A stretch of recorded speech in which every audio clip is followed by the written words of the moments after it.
I was online and I saw someone post a really interesting image, a funny meme, watching a lion eat a deer while watching the documentary about lions. Watching a lion eat a deer while watching the documentary about deer. Now that's a damn funny meme, and we can learn something from this. What's happening in this situation? You could have two documentaries showing the same clip. You could have the same footage in both documentaries, but the reaction is totally different. Why would the reaction of the viewer be different to the same objective reality? Well, the reason the reaction is different is because it's been contextualized in a completely different way. And our entire societies are like this. America, in the 1960s and 70s, there was a context to our entire society in the same way you'd have a context to a documentary. The media, the news, the important figures in your society would shape that context. The context in the 60s and 70s was the Cold War and also the space race. And there's other elements to it, but those were two really big ones. Many people in the country were worried about nuclear war, mutually assured destruction. But people were also hopeful. We had the Apollo program. Maybe your family didn't work for NASA, but if your family was in the United States, they may have paid taxes, right?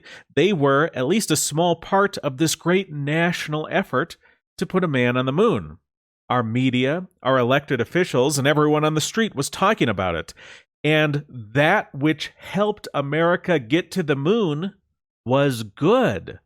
Also, the things that potentially pushed us towards nuclear war, policies, events, was bad. Context provides some amount of moral framework. It's not just emotional. The narrative of society starts to define moral boundaries. But what is everyone talking about today? How are our lives contextualized now? Let's look at the news. Forbes says our society is a white supremacist one. If we look at Wikipedia, the purpose of white supremacy is the maintenance and defense of white power. The idea is that white people control society, and they use that control to hurt non-whites and only to help white people. You might have thought you were in the middle of a health crisis related to the coronavirus. Actually, racism is the health crisis. That's been all over from our elected officials and the news. How about this? Let's look at some very influential people. LeBron James, a black man, of course, he tweeted, quote, "We're literally hunted every time we step foot outside the comfort of our homes." Joe Biden, a white man, said, "To end systemic racism, no one can stay silent." The mayor of Minneapolis, a Jewish man, went on to the media and said, "Being black shouldn't be a death sentence." All three of these men have different backgrounds, different life experiences, but they all have similar outlooks because they all live in the same narrative. LeBron James says blacks are hunted. Well, who is hunting them? White people. He was saying that about Ahmaud Arbery as an example of how blacks can't be safe as long as whites are around them. The mayor of Minneapolis says being black shouldn't be a death sentence, but it is, unfortunately. That's what he's saying. Well, who's the executioner? Who's carrying out this death sentence? Well, white people, right? Biden is saying our society is systemically racist. This goes back to the Forbes article about white supremacy. Who is making our society so evil? Well, it's the maintenance and defense of white power by white people. All three of these men have power, they have influence, they help shape the narrative of our society. What they say and think matters to the narrative that all the people are living in. The narrative is all around you, all day, every day. You might remember the murder of Visha Ratanapakdee. There was a march to, quote, end the violence towards Asians. Fine with me. I don't want violence towards anybody. And the targeting of elderly people for these crimes is sickening. But notice, their march was against white nationalism? Ratanapakdee was killed in San Francisco by a black man. And if we look at the statistics For example, the San Francisco Chronicle reported that when they analyzed 300 strong-arm robberies, 85% of physical assault crimes were specifically Black on Asian attacks. So what does white people have to do with Ratanapakdit's death? Well, it's the anti-white narrative. Somewhere deep down, white people are supposedly the real perpetrators of bad things in the anti-white narrative. And we can see this. Michelle Kim wrote an article on the Awaken blog on anti-Asian hate crimes. Who is our real enemy? So here we get to find out who the real enemy is. Quote, today, white supremacy is in action again, pitting our communities against each other. So she's talking about the violence between the Black and Asian communities. If a Black person hurts an Asian or an Asian hurts a Black, in both cases, it's white people who have masterminded. University of Georgia teacher's assistant who said, quote, white people might have to die, did not violate code of conduct. Some white people may have to die. You stick with that. I'm confused on why that's so controversial. Now, why is it okay for him to say that whites have to die? Would they tolerate him saying any other group has to die? Well, probably not. But that university lives in the anti-white narrative. He's saying, in the anti-white narrative, that the villains of the world have to die. The white monsters have to die. After all, if the whites don't die, Blacks will be hunted when they leave their homes. Blacks will be at a death sentence. And of course, all the conflict between the Black and Asian communities will continue, since after all, white people are the source of that. So we have different people, different ancestries, but they're all united in their indoctrination into the anti-white narrative. The story they are told when they're growing up is the whites are the source of all the evil in the world. So if there's a conflict between Blacks and Hispanics, deep down somewhere, that conflict had to have been caused by whites. White people are doing it.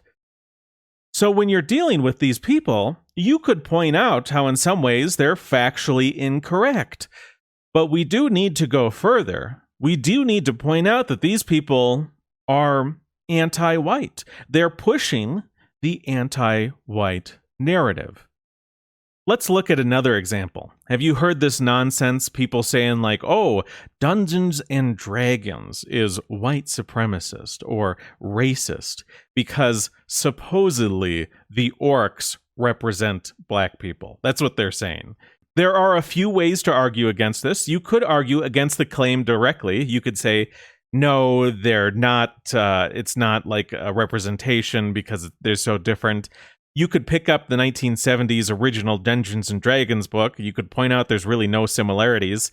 Yes, for every 50 orcs, they get a light catapult, just like Black people.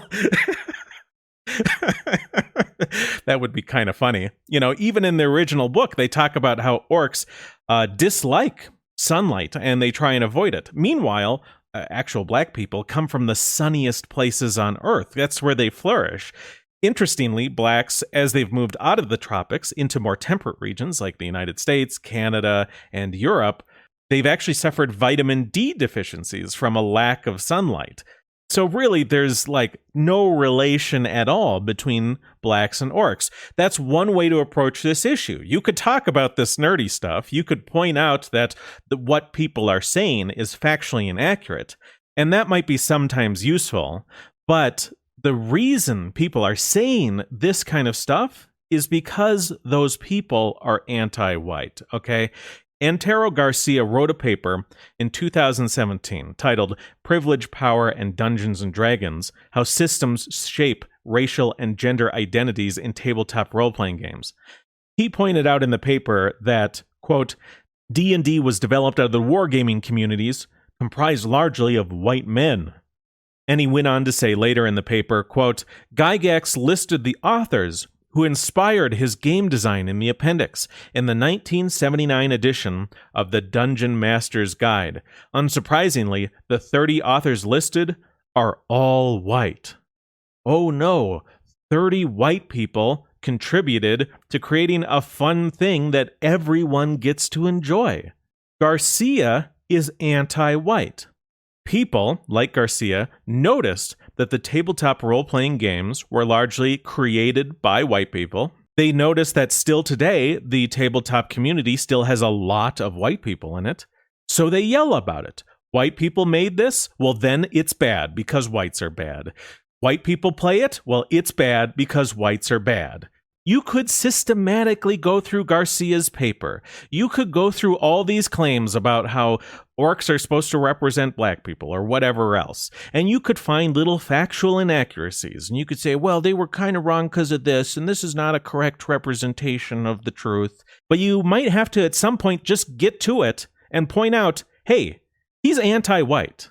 If 30 black people helped create some other fun game, he'd be fine with it. But because white people created this, it's bad.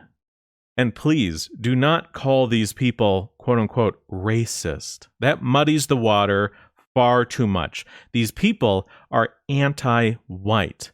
They live in an anti-white narrative, not a racist narrative. Don't call them an anti-white racist. They might have various views about what race means, biology, social construct, lived experience, all sorts of these things.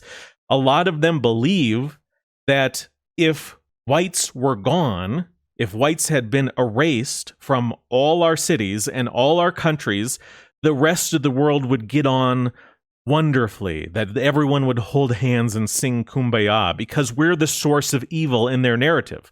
So you got to start calling these people anti-white because it accurately and succinctly explains what their view is. And if you start calling people anti-white when they're being anti-white, you'll hear some people say, oh, well, I can't be anti-white because I am white. Do you remember this little girl publicly shamed online by her parents for being white? Naturally, that means her parents are white too. That's how biology works, right? This is the dog shaming meme.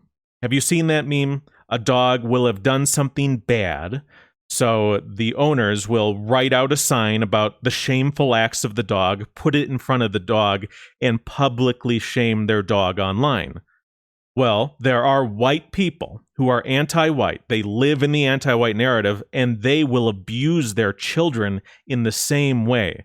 They will do the dog shaming to their children. Just because you're white does not mean you can't be anti-white. Don't let people get away with that crap. You'll also hear people say, oh, well, I can't be anti-white because I have some white friends, right? Yeah, sure, some of these anti-whites will have white friends, but only if the white people they're friends with are also anti-white. If those friends also hate themselves and hate their people. If a white person who was white positive wanted to be their friend, okay, they wouldn't do it. They wouldn't be friends with a white person who loved their ancestors. They wouldn't be friends with a white person who identified as a Westman. You know of the Mayan civilization created by the Mayans, the Inca civilization created by the Incas. You know of the Eastern civilizations like the Chinese.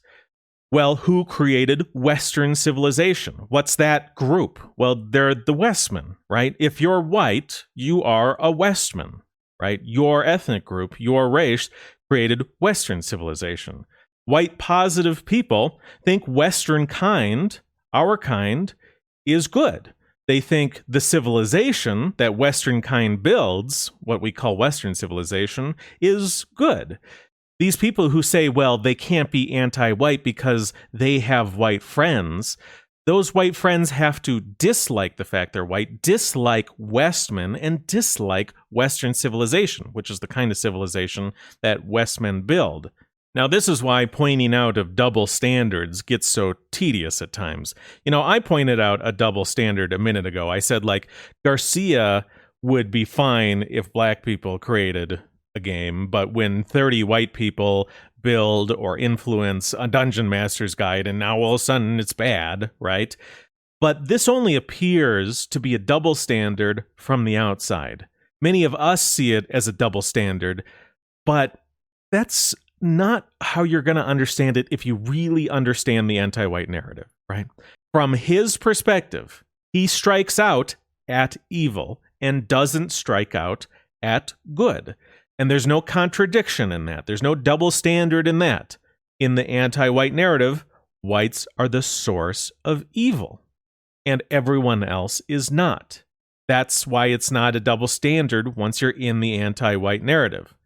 This is part of the reason racist muddies the water. It doesn't accurately describe their position.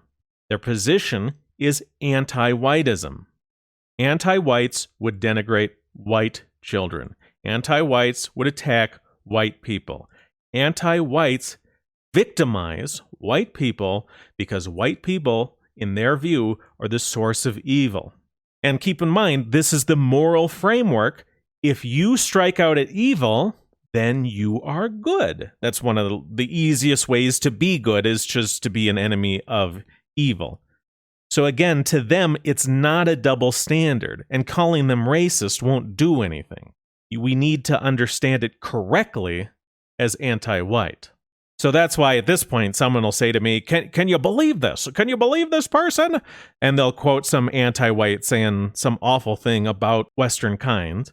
They'd never say this about any other group. Can you believe it? And at this point, yes, I can believe it. They're anti-whites. And I understand the anti-white narrative, and so do you.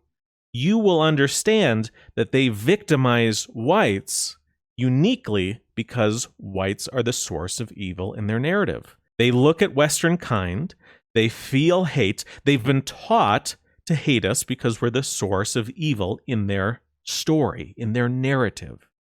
Okay, so let's recap. Some anti-white will say something to you like, oh, whites are inbred, they marry their cousins, blah, blah, blah. You know, you could argue with them. You could show them global rates of cousin marriage. You could show them stats on inbreeding, or you could just get to the point and point out that they're anti-white. They've been brought up in a society that teaches them ideas, teaches them these memes about white people being bad or white people being stupid or white people being inbred. So they just spout off anti-white things. And they don't spout them off because they're accurate or inaccurate. They spout them off because they're infected with the anti-white narrative. And a lot of times you'll get into historical discussion. Someone will say, well, whites are bad because at some point in history, white people or a white group pushed around some other non-white group. They'll talk about how France colonized Algeria, right? Keep in mind, these anti-white people aren't going to tell you part of the reason French invaded Algiers is because the Algerians were engaged in piracy. They were engaged in mass enslavement of people, including French people. They were terrorizing the Mediterranean in one form or another for hundreds of years. Remember, the United States, back when our country was still new, we had to pay tribute to them to prevent our people from being raided or enslaved. You could wag your finger at the French and said, oh, well, the French weren't perfect. They shouldn't have done this or they shouldn't have done that. But any of the people the French had conflict with were not saints either. We can look back through history. No one was a saint. But anti-whites don't care about history for history's sake. They don't care about the sins of other groups. You could spend all day telling them about the various genocides committed by non-whites. You could talk about the slave raids, where white people were taken out of Europe and enslaved in North Africa in huge numbers. They don't care about that. The only thing that matters to them is the history that they can twist to their goals in the anti-white narrative. There's a book. It's called A Rhythm of Prayer, a collection of meditations for renewal. In that prayer book, you can follow along. Here's a prayer. It goes like this. Dear God, please help me hate white people, or at least want to hate them. Why does Target, Amazon, and Barnes & Noble carry this book? It's because they're anti-white. It's not that Target is missing out on a statistic that you have to inform them about. It's not that Target is missing out on a particular historical event. that if they understood, they wouldn't have this book. They carry this book because Target is anti-white. Amazon carries this book because Amazon is anti-white. So there you go. That's something to think about. The narrative kids are given in school, the narrative presented by influential people, the narrative pushed by the media creates a context for society. That narrative we live in today is the anti-white narrative. Anti-whites victimize white people. Victimizing white people makes them feel righteous because deep down they believe they're striking at evil. The next time you're talking to an anti-white, you could point out some factual inaccuracy in their worldview. You could say, well, the reason this is wrong is because of this statistic that you can show them. That might be useful sometimes, but you might need to just go ahead and call them anti-white because that's what they are. And it's time for good, honest white people. It's time for Westman to forge a new narrative, a white positive narrative, where our ancestors and our people, where Western kind itself isn't the source of evil in the world. Look at all that Western kind has done to bring modern medicine and modern hygiene practices across the world, including food safety techniques. Western kind has done a lot of good. Now, I don't think we're all saints, but I know in my narrative, in my white positive narrative, every child, including every white child, is born innocent and doesn't deserve to be degraded by anti-whites.